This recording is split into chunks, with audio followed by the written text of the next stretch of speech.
Okay, first of all, we just want to say on behalf of your Nutrition Club committee, me and Dan and your UK leadership, we are so proud of yous. So proud of yous. And you know what? This weekend, oh, hi, Mr. Jarvis. This weekend, we are going to, number one, have so much fun. Number two, we are going to come together and learn. And number three, come Monday morning, you are going to go back into your club and you are going to spread the word. Are you in, Michelle? Okay, now, my section tonight, we are going to hit the ground running. So you need your pad and pen. I need you to take your pin off, put it to one side, and we are going to grow and learn together. So I need to know that you are with me. So Friday Night Leadership, are you in the room? We've got loads to get through, but tonight in particular, I'm really going to get naked, okay? And what I mean by that, okay, is I'm just going to go all in. I'm going to share everything that we do, as much that we can give you. I'm not saying that I've got it totally figured out, neither is Dan, but I'm going to show you how we've built Royalties, okay? So I need you to come on this journey with us for the next 2 days. And tonight in particular, a lot of the stuff that I'm going to go through is just personal experience. I'm going to share what we've been doing, what we've learned, the things that we got wrong, the things that have massively given us breakthroughs. And I just want you to sit and take notes, and I just want you to enjoy it. There's no judgment. There's no expectation from me. I just want you to learn. So is that okay with everyone? Okay, so this is what I've been asked to share. The first thing is, I'm going to be taking you through how do you build a supervisor royalty machine. Because who likes to play games? Okay, let's try one more time. Who likes to play games? Okay, because we are going to enter into the best game of your life. And the game is how to build royalties. So tonight I'm going to be covering this, okay? Take as much as you can, but as well as playing the game and building the machine that produces royalties, I'm then going to share with you what have we been doing the last 4.5 years that really has enabled us to build independent leaders through Breakfast Budget Club. We call them the Starting Point Junior Partner, and then go out and duplicate. So this is what we're going to cover. Now, we've been asked for us to share our stats. And this is one thing I'm going to say to you. In these next 2 days, if you listen, if you follow exactly what we tell you to do, then we can teach you how to build royalties.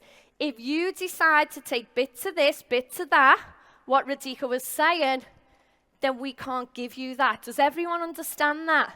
So what's important is as we go through the next 2 days, I want you to listen carefully, maybe think about where your business is at this moment in time, and what are the gaps that you need to fill, okay?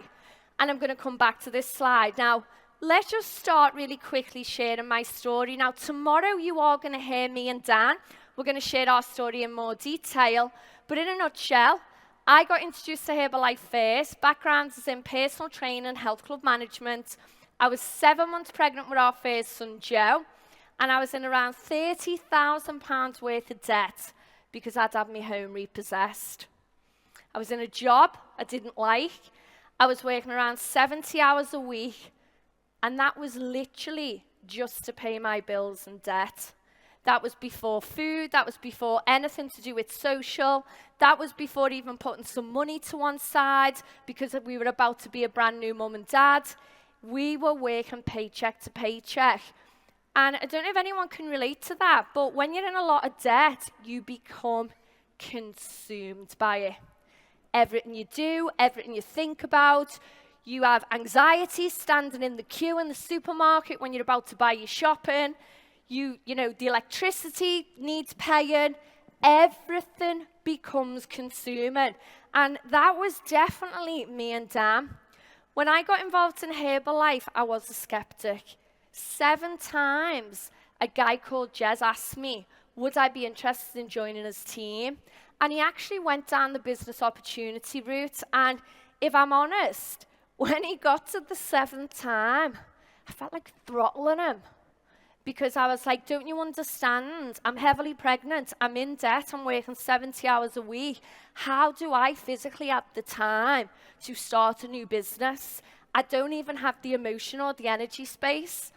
And it was when he changed what he said, and this is your first clue to building royalties, write this down. He said, Foxy, because that's what they call me. Can I practice a free wellness evaluation on you? Will you be a guinea pig? First of all, I was quite insulted. I thought he was calling me an animal. I was like, a guinea pig? And he said, can I practice? And do you know what? Being his mate, I was like, of course, no problem, because what you do for your friends, you support them. And that was when everything changed. And to fast forward, and I'll go through this tomorrow, you know, I got started first. I started using the products. Absolutely loved the way I could fuel my body, working on the go.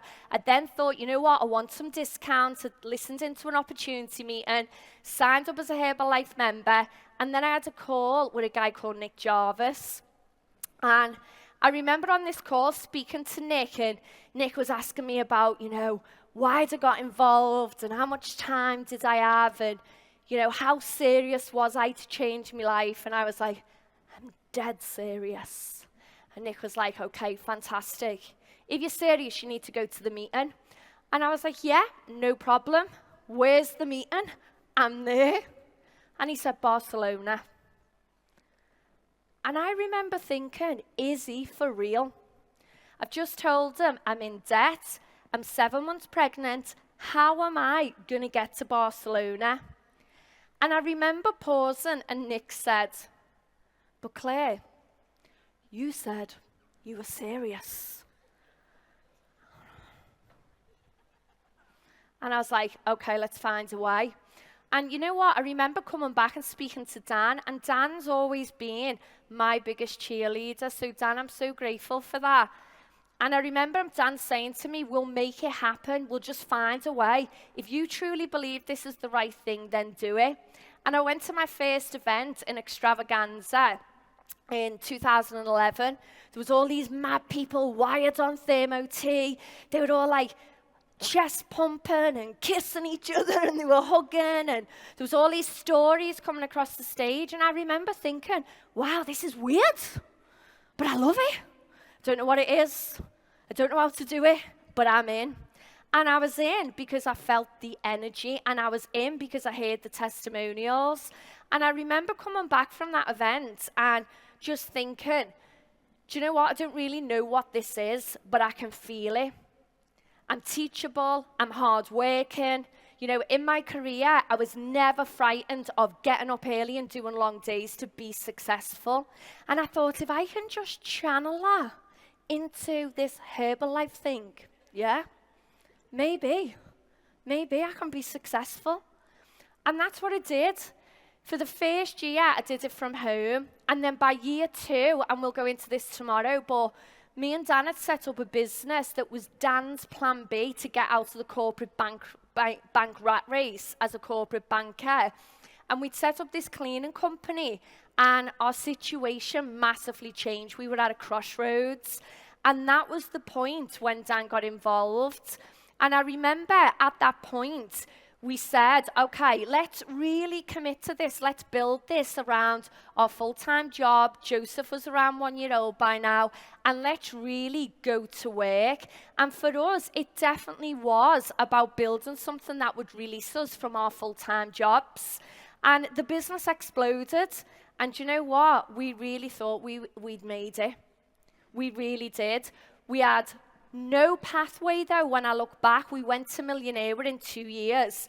We had no structure. We weren't even really a part of a mission. We were just doing this thing. That's the only way I can describe it. We also, as well, when I look back, we had no leadership development program because the business just exploded and we were just like, go, go, go, go. We also, as well, were massively bringing in our circle of influence, our friends and our family. We had no idea that at some point that was probably going to dry up, and we hammered it hard. We went for it. And no sooner did we go to Mill Team, the business starts to come backwards. And I don't know if anyone who's been around for a long time or who's been in this situation, but because we had no pathway, no weekly training structure, we weren't clear what we were doing, we had no leadership program, the check started to come backwards and we ignored it. And we just kept saying, everything's going to be okay. We'll just work harder. We'll just go out and have more conversations. We just need to recruit more people. And as the check went backwards, we entered what we call now the President's Team Boot Camp.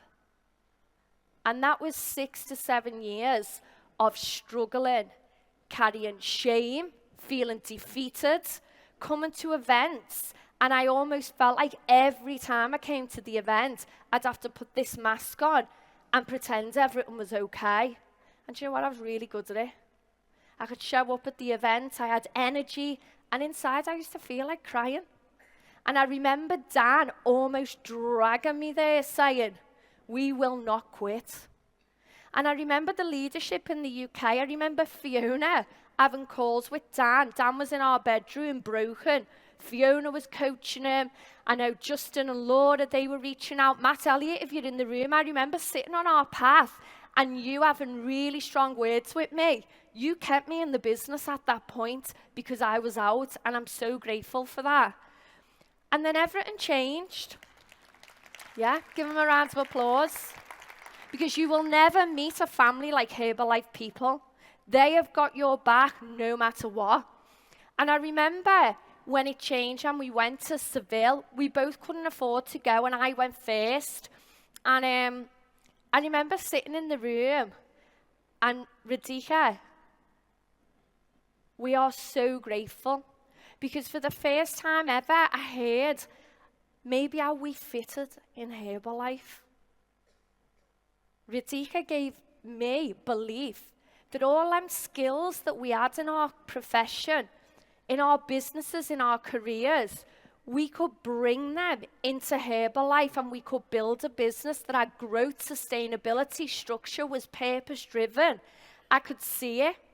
And it was the first time in years that I thought, oh my goodness, we can do this.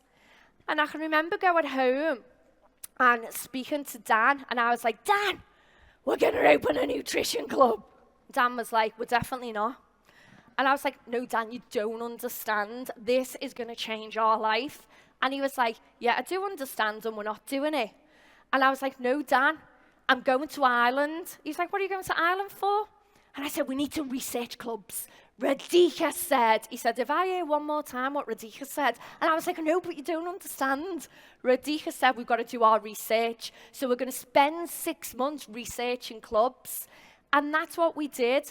Massive, massive thank you to the Irish team in the room, because you opened your hearts and doors to us. So we came back from Ireland after researching clubs, and you know, one of the big things for us was we did our research. There was so many different nutrition club versions out there globally. Anything that we could watch, we watched. Anyone we could speak to. But we knew the biggest thing after speaking to Nick was we had to get professional. We'd spent years in Herbalife being amateurs. We had an amateur approach. We had amateur work ethic when I look at it now. We had amateur mindset of what we were looking to create. And I remember Nick saying, a massive thank you, Nick. Well, it was like a slap in the face. He said, Claire and Dan, if you're serious about being successful, whatever way you're going to rebuild this, you have to look in the mirror. You have to look in the mirror and you have to get used to being uncomfortable. That has to become the new norm.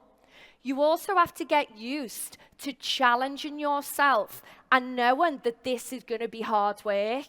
And do you know what? At that moment, through Radhika and Nick bringing us together, me and Dan were all in. We were all in. We also as well knew at that moment that we wanted to build a business that unlocked all 5 income streams. And what was funny was I only ever thought there was 4. And when I heard there was a 5, I thought this game gets even better. I mean, and then we started to research, well, what was the fifth income stream? And we started to hear about the Mark Hughes bonus. And I was like, well, me and Dan were like, we want a little bit of that. So then we started to go, okay, we really need to set that intention that we build a business model that unlocks all five. Why play half a game? I mean, if we're going to go in, we might as well go all big. And that was what we started to do. But the number one thing was about building a business with growth and sustainability. We were not in it for speed. We were in it for professional royalty growth. Write that down, there's a difference, professional royalty growth. We then started to talk about, okay, we need to have a mission. And I remember Dan saying, you know, every big successful company has a mission. And Radhika had spoken about this in Seville. So we started to create and our mission become clear. We were going to help 10,000 people to get healthier. And we were going to be purpose-driven. We then thought, okay, well, we need the how. If we're going to help 10,000, we need to create a very clear vision. And remember, we wanted all five income streams. So we needed to build a business that yet built royalty, but also as well, we were able to do duplication because we knew we were capped with how many people we could help on our own. So we set a big vision to create 100 profitable breakfast budget clubs, and that was it, and we called that Club 100. Now, what I'm going to share now is the 5 things that we learned have really helped us to create a supervisor machine, a royalty building machine. And I want you to go into this section and just think with your business at this moment in time, what have you got in place? And maybe where are the areas that you've got gaps? Is everyone with me on that? You're all looking very serious. Am I talking too fast? Still with me? Okay, great. So these are the 5 things that I'm going to cover. We're going to talk about having a vision. We're then going to talk about what's your vehicle, because you need a vehicle to move people into the marketing plan. We're then going to talk about the pathway, and we're going to talk about the weekly training structure and the career ladder to build leaders. And I'm going to share what were our insights along the way and what have been our breakthroughs. But the biggest thing is clarity. Write that down. When you have laser clarity, then you become limitless. And every single one of you in this room are limitless. Tonight, I give you permission to join our mission because each and every one of you are in mine and Dan's organization. Together, we are going to create royalties and make an impact. All good? Okay. So my question to you is, what is your vision? What is it that you are looking to create? For us, it was the 100 profitable clubs. But straight away, you have to ask yourself, are you looking to build a retail club? Good cash flow. We all like cash flow, but that's one income stream. Or are you looking to build an academy club that produces royalties? There's a difference. Because from day one, I don't care if you've been in the business and you're a junior partner and you've been in 3 months, 6 months, 6 years, 20 years, I'm asking you the question, what is your intention? Because what you set now for what you create will become your reality. All still with me? Okay. Now for us, we decided that we wanted to make the game interesting. So we had to go at mapping out the marketing plan, and we were like, okay, based on the business unit, speaking to Dan, listening to Radhika, speaking to Nick, how many profitable clubs would we need to move up the marketing plan? Because if I could sit down with someone like Grace and Gav and go, right, okay, where do you want to get to on the marketing plan? And they say, President's team, I have clarity of how many profitable clubs they need to build in order to make that a reality. Are you all still with me? Okay, brilliant. Now, the next thing is you need your vehicle. And this is really important because, you know, over the years, and I'm going to say this with tongue in cheek, loads of people said to us when we were open 7 till 11, why don't you have a lunchtime club too? Nick's laughing. And then it was like, why don't you, Fi's laughing, why don't you open your club overnight? And straight away, me and Dan were like, no. And I'll tell you why it was no, Quentin. Because we always knew that we were looking to attract people who wanted to do what we did. And how good is this? We're looking for club owners who work 6 mornings a week, 7 till 11, and with hard work, commitment, you can earn between £4,000 and £8,000 a month. Does that sound good to you? Okay.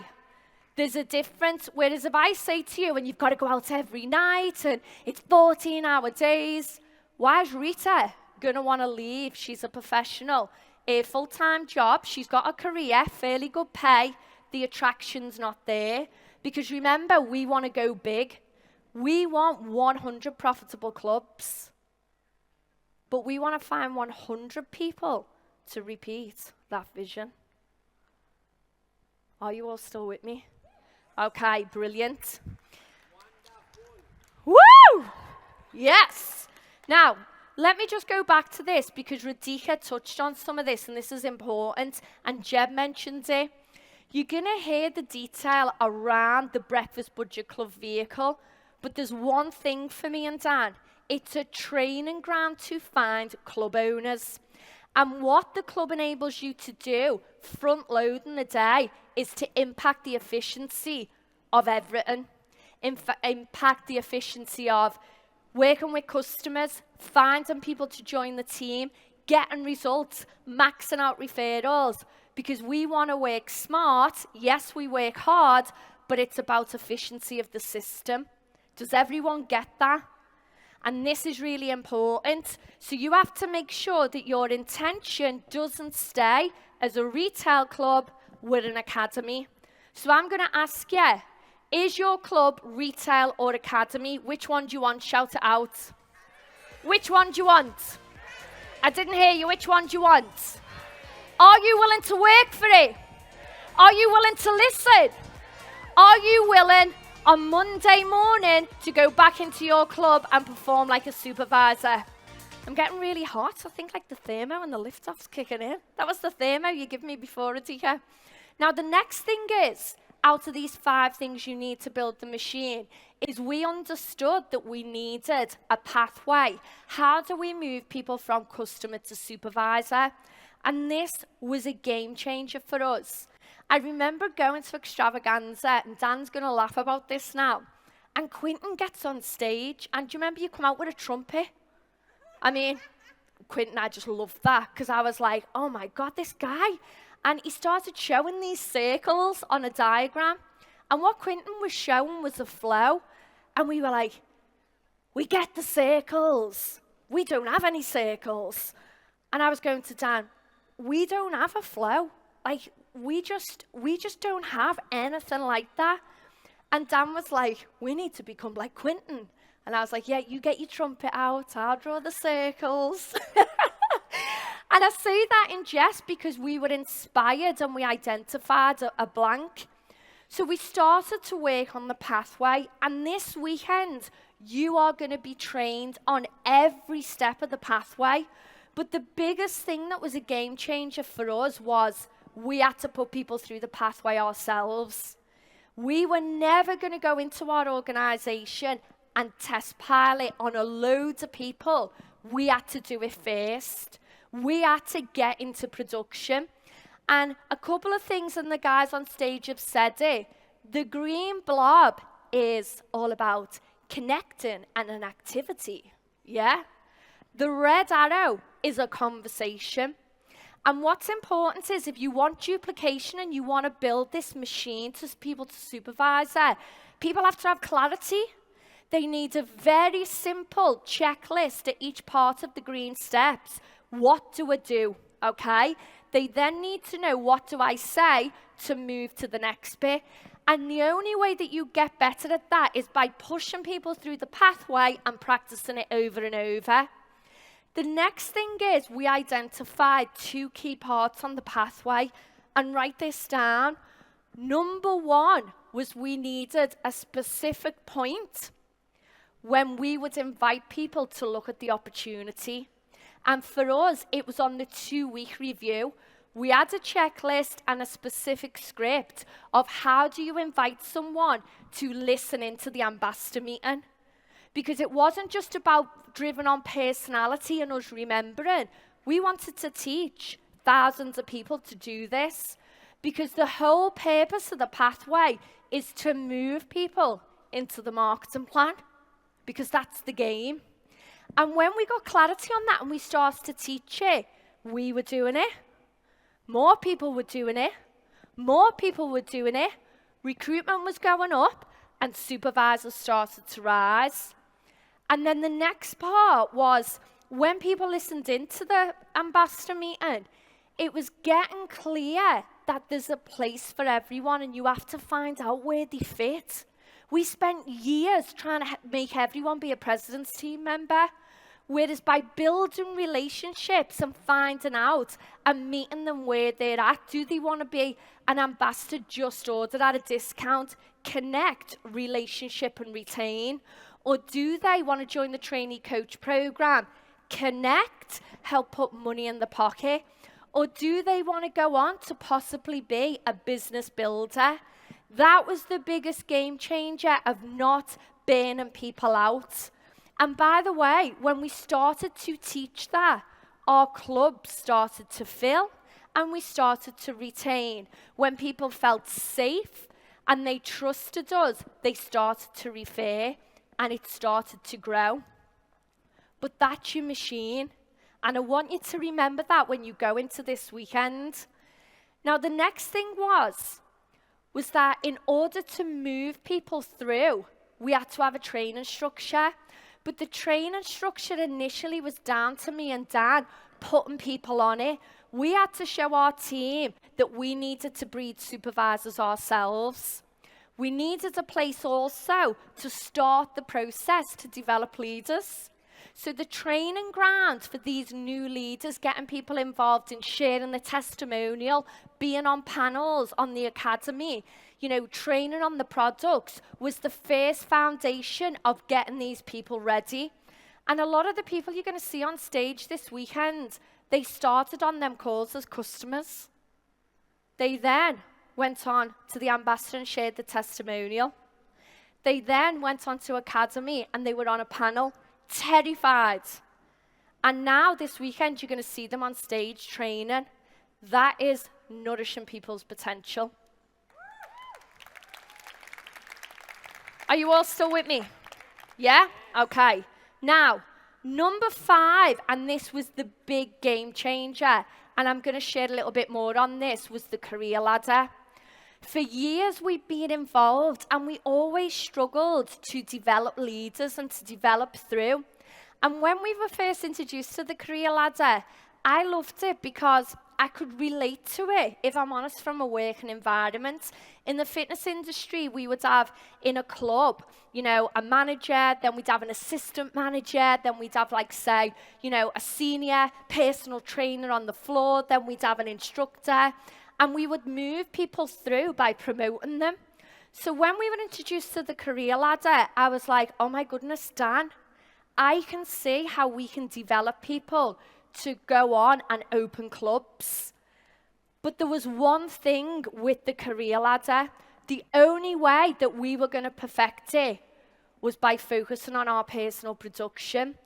And if I can give you anything from my training tonight, is that if you want to build royalties, you have to have your personal production minimum 7,000 to 15,000 plus, because that means you're taking responsibility for your business, bringing people into the funnel and moving them through the pathway, because the supervisors are a percentage for them new people that you're bringing in. And for us, we started to figure out the numbers through tracking, and you might want to write this down.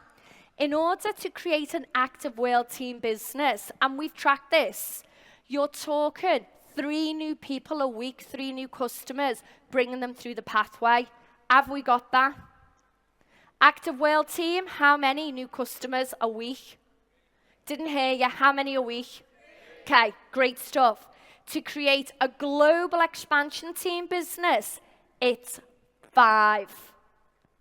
To create a global expansion team business, how many? Well done.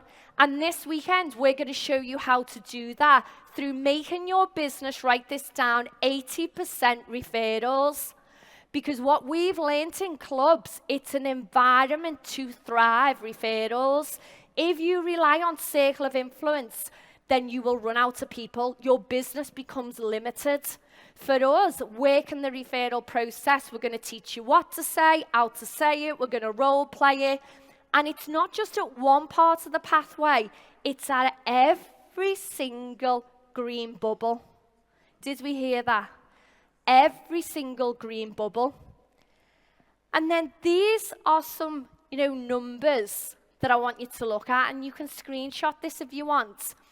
For us, remember, it was a game, and it still is. We wanted to create this machine that was kicking out the numbers.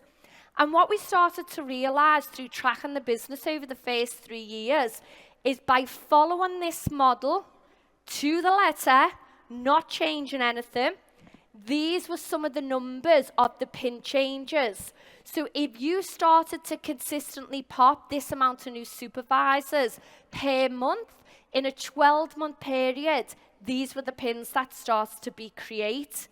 And you need gauges to understand what your intention is and how you're going to get there. Are you all still with me? Okay, now, the best part of it is we identified the first 2 years, we were just doing activity and moving people through. And we were just hoping we were going to grow. And the first year, I remember getting so frustrated. I was like, it's not working. The royalties aren't growing. And I was having a proper meltdown. Spoke to Nick, me and Dan, and Nick was just like, you have to keep going. You have to keep going. And then the penny dropped. And I was like, we've only been doing it a year. How long does it take to create a supervisor? Now, back then, our skills were a little bit rusty. We hadn't quite perfected it. So the birth of new supervisors was taking a little bit longer. But as we put more people through the system, we got sharper, we got better, we got the checklist, we could teach others. We then started to realize to create a new supervisor, you were talking on average 3 to 4 months.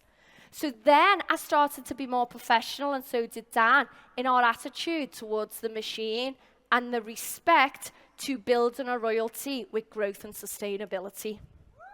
It was a penny drop moment because 1 year in, we wanted the royalty growth, but we got to the point where we understood it was going to take time. So then we started going, okay, well, we need to get confident in tracking, is this machine kicking out what we wanted? So we started to use BizWorks, and this was a game changer for us because once we started to do it, we were able to work with our club owners and junior partners. So we started using BizWorks, and I'm not techie, okay? I'm definitely not, but I like to play the game, okay? So we started looking at BizWorks using the new organizational analysis, and this is what I want you to think about. You're in here because you're meant to be. You're not here by chance. You made a decision. And after this event, everything you learn, we're going to become professionals in Breakfast Budget Club. And as part of that, as one big group, we're going to start tracking our organizational analysis. How many new supervisors are we producing a month? And it might take a time to get your machine well-oiled, yeah?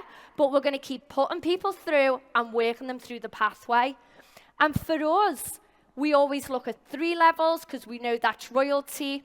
And for us, and we're a little bit further down the line, we look at all levels because we want to look at duplication all the way through. Is everyone still with me on that? Now, you've got your machine. Now let's look at, once we're pumping people through, we've now got to get super, super strong on developing leaders and duplicating. And a big game changer for us was the Junior Partner Mentorship Program on the career ladder. The first thing was, though, we identified 2 blockages by year 2 of building this model. The first blockage was the trainee coach, because we had lots of people as trainee coaches, especially in our club. Our club's called Grassendale. And there was a minimum requirement. Anne-Marie's going to cover this in more detail tomorrow on the career ladder. But there's a minimum requirement as a trainee that in order to build your business within our club, you need to commit to 1 full shift a week, which is 7 till 11, or you can do 2 half shifts, 7 till 9 or 9 till 11. And let's say we had Rita in our club, and Rita's doing 1 shift a week, and Rita was smashing it. She was loving club, she had a great result, she was telling all her mates, her family and friends, referrals like crazy, and Rita was getting up to like 25 club members. But then Rita is going off to work, and me and Dan and the other coaches were left in the club looking after all Rita's customers. And Rita's business is growing, and Rita starts earning round about, say, an extra £1,500 a month to £1,800. But she's only doing 4 hours a week. And then me and Dan were like, there's something flawed in this. Something's not right. We have to get smarter. Because then when I was speaking to Rita saying, Rita, your business is on fire. Have you seen this? Would you be interested in becoming a club owner? She was like, no thanks, Claire. I'm quite enjoying my £24,000 a year pay rise for doing 4 hours a week. And Rita couldn't see the big vision of residual income. And she doesn't want to get uncomfortable, because go back 24 hours before you joined Herbalife. If someone allowed you to do this amount of work for this amount of income, would you be happy? So we were like, okay, we need a flag. We can't repeat this. We're looking for club owners. Because remember, we've only got 100 spaces in our club with breakfast budget clubs. And if Rita's taken up 25 and she's got no intention in becoming a club owner, we've only got 75 spaces to find the next club owner. We're screwed. So we started to say, okay, once someone got to 10 to 15, we needed to have a connection chat with them and find out what it is that they want, where did they want to go with it. And we had to present with them the opportunity of the mentorship program to become a club owner. And that was a game changer for us, because what that enabled us to do was to stay with our eyes on the prize, which is duplicating clubs. We needed them spaces for people who want to go on and graduate as a club owner. Does that make sense? And then when people got to 10 to 15, and if Rita said, do you know what, Radhika? It's not for me, I just want to be part-time. I was like, no problem. I absolutely love having you in club. So right now, we're going to look after these 10 to 15 people. But anyone new you bring in, they need to go in the online club. Because we need these spaces for people who want to go on and duplicate with an academy. Is that okay with you? And guess what? Rita was cool with that. She got it. And this is so important, because the trap we got into was letting trainee coaches build and build and build, taking up these 100 places, but they had no intention of leaving the job, duplicating, and moving out of our club within 3 to 6 months, so we were stuck. Does everyone get that? So 10 to 15 customers is vital. It's the trigger to have a conversation. Now, the next thing was we identified that we were bringing in junior partners who wanted to go on and have their own club, but we couldn't get rid of them. And one of them was called Grace Tierney, and you're going to hear from her this weekend. And she was building within our club, and she was building Michelle and building it. Do you know what? She had all the great attributes. She had attitude. She was positive. She was a go-getter. She was fantastic on the floor. She had big vision. But when she was ready to move out, when she had a certain amount of people, she goes to me and Dan, I've been thinking, I think I'm going to stay a little bit longer. Dan was like, no, you're not. You've got 2 weeks and you're out. But we identified that we had to get clarity on the role. So we started to look at really refining the junior partner program of what did it consist of, what was the requirements.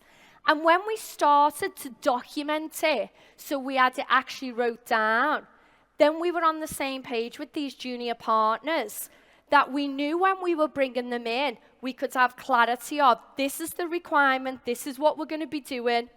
But on the next step, this is what we're going to build in the safety net of our club. We're going to help you build a club within our club where you can learn and grow the skills and the mindset. You can build 30 to 40 club members, 2 to 3 serious trainees, but it's a temporary position. Write this down. It is 3 to 6 months. And I'm going to be honest with you. Within 3 to 6 months, they need to move out. Because if you keep them longer than 6 months, and we've learned this, we changed it to 12 months, the junior partner gets way too comfortable. The culture of the club becomes that people stick rather than moving through the career ladder and graduating and moving out. Do you understand that? So it's important that your junior partners know that, number one, they're selected by the club owner. Number two, it's a temporary position. It's a mentorship, 3 to 6 months. You're going to help them develop the skills, build the business, pick their business up, move out, and open their club in profit. They already have a customer base. They already have a team in place. They have skills, and they've experienced it. That was a game changer for us.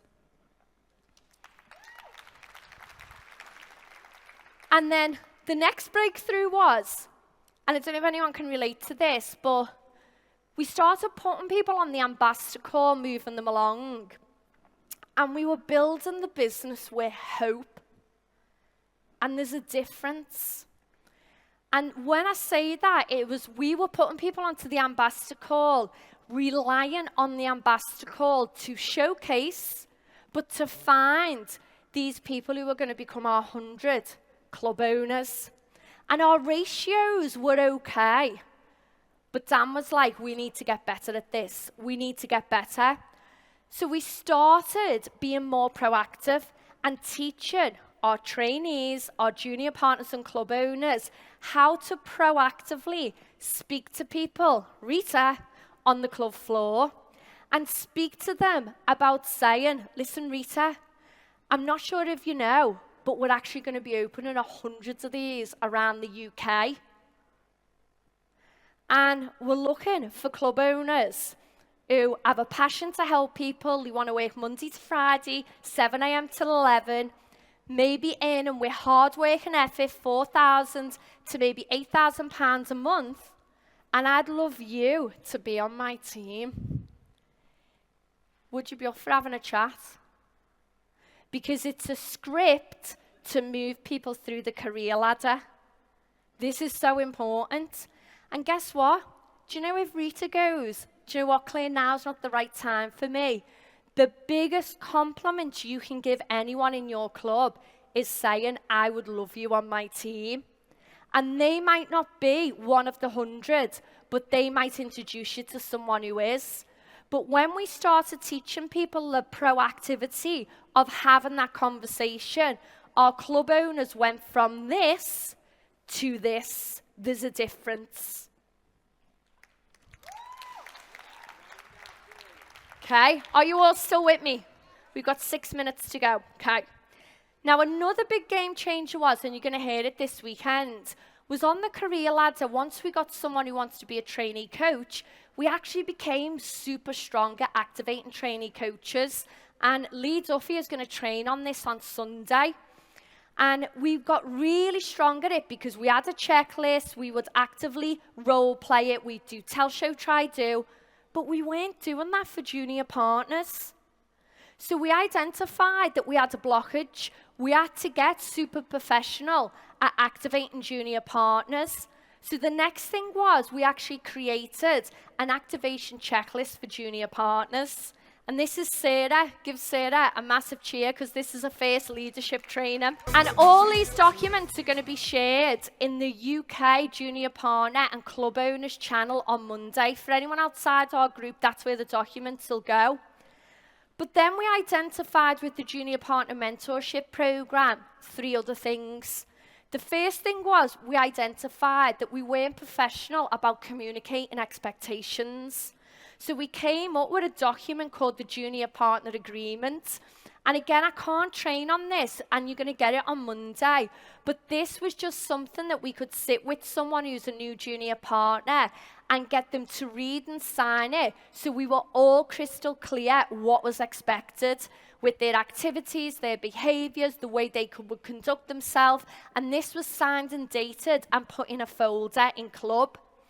The second thing was we identified we needed to make sure that these junior partners had skills and the right mindset. So when they graduated out of our club and they opened, then they were the right mindset, they were developed, they had the skill set to be successful.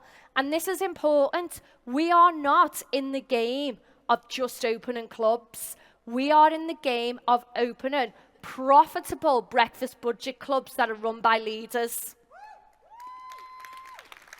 Okay?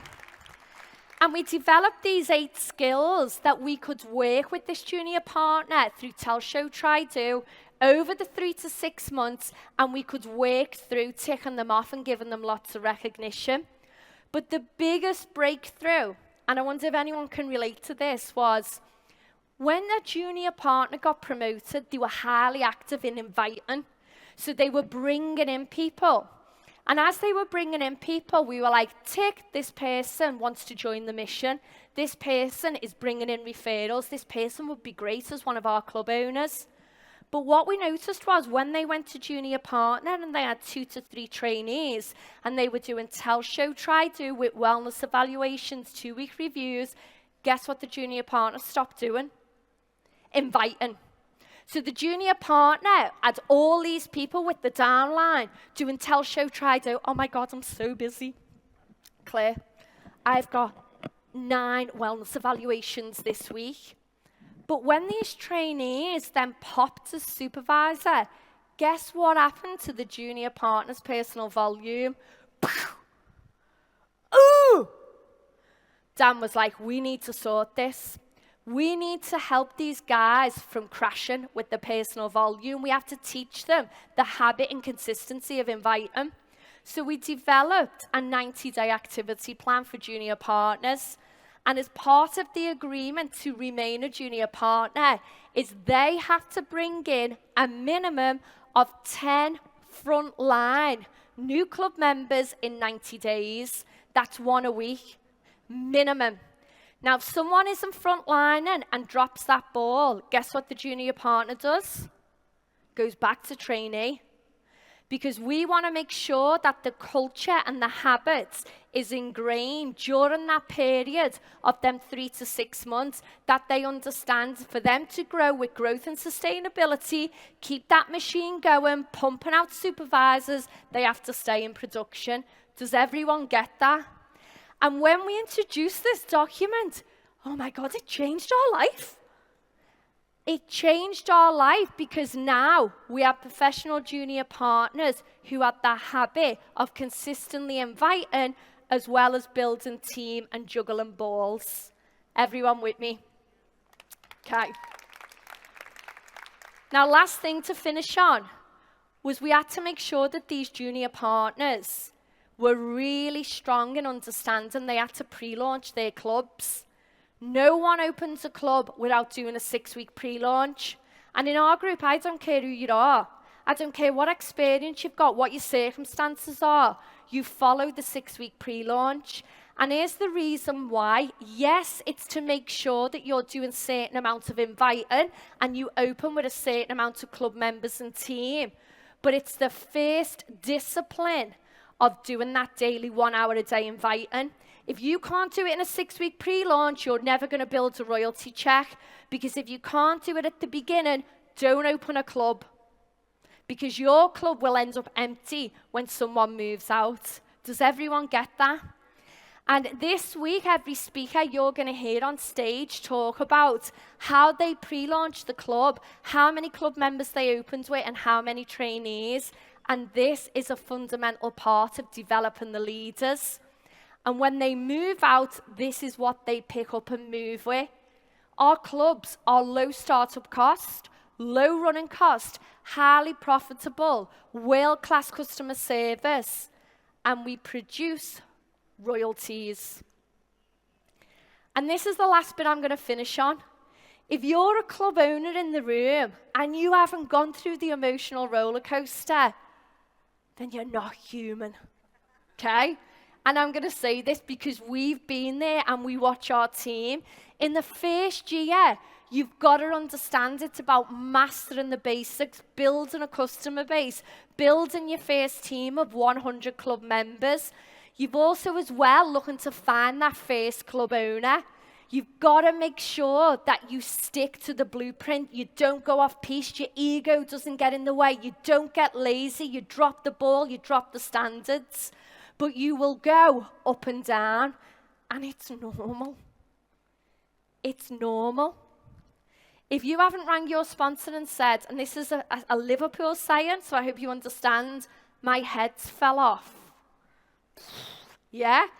In your first 6 months, then you're not human. So if you've had that moment when you think, can I do this? Is this for me? Oh my God, no one's turned up. What am I going to do? You're human. And I'm here to say to you, I transferred our courage. Keep going. Keep your head down.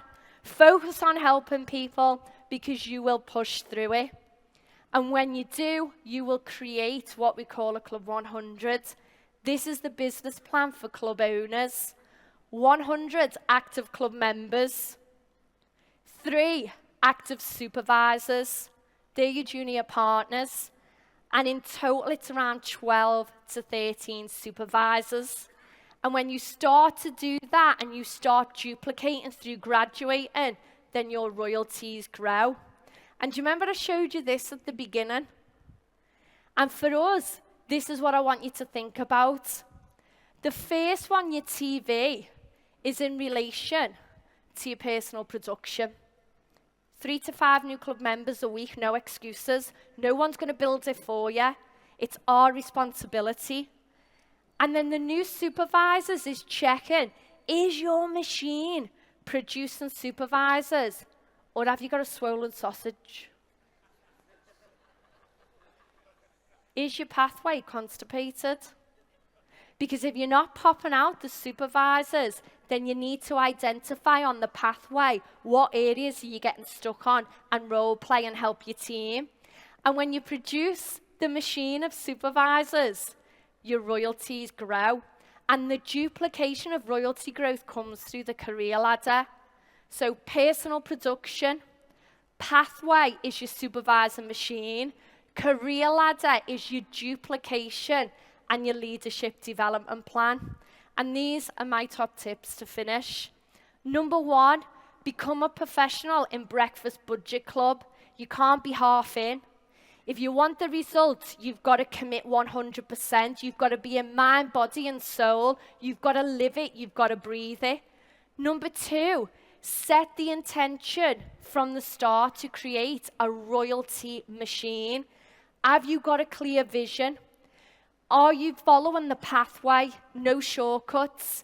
Are you doing your weekly training structure but plugging people in? And are you following the career ladder, looking for that to guide you to find the duplication in club owners? And personal production, no machine will kick it out unless you put people in the front end. And start using the organizational analysis. Have fun with it. I think I nearly crashed BizWorks the first few times I was using it. I was doing all sorts. I was on the phone to Anne-Marie. I didn't quite understand it. But the more you go in it, the more you will see, is your business producing supervisors? But do not become a BizWorks bore. Your business doesn't grow by your eyeballs looking at BizWorks. Your business grows by you having conversations and joining the mission. And then last thing I would say is use the Junior Partner Mentorship Program to develop strong club owners and follow the 6-week pre-launch. Guys, my message from me to you this weekend is it's a long-term plan. Have you got balls? Have you got what it takes to become a professional in this model? And I'm here to tell you now, yes, you have, because you wouldn't be in the room. You need desire, you need patience, You need to have consistency. And most of all, you've got to have great work ethic. Guys, I hope you enjoyed my section. My love to you.